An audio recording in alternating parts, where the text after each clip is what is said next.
What's up guys? Ndida kumbira mundibatsiro. Ndine zvandoda kubatsirwa nazvo. Ndatanga project yangu nyowani. My new project yandatanga inoita zvakasiyana siyana. Chekutanga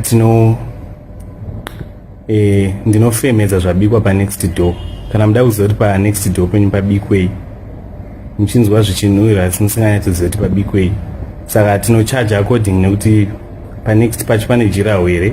Kana pane jiraho mutengo unenge wakati dererei nekuti kufemedza kwacho kuno kuti uome, asi kana paine fenziwo mutengo wacho unenge wakaderera.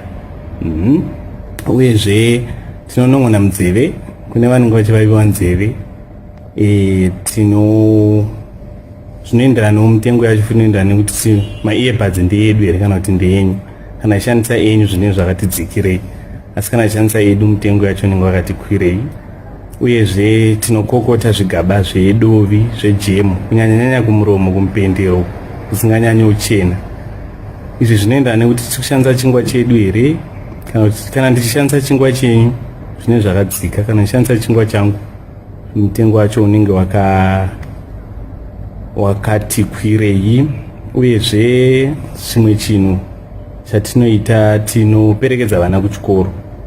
Kuna vanoda kuperekedzerwa vana vavo kuchikoro, ndinoperekedza vana kuchikoro. Izvi zvinoenderana nekuti mwana wenyu anenge atakurei, zvinoenderana nezvinotakurwa nemwana mulanchi. Saka chikafu chake ndo chinoenderana nekuchaja kwatinoita. Asi kana chikafu chacho chiri chemhando yepasi pasiwo, ndizvozvo mutengo wacho unoti kwirei. Kana chikafu chake chiri pemhando yepadengawo, zviri naniwo dzichingodaro. Saka ndingokumbira mungondisapotwo business rangu. Maita basa.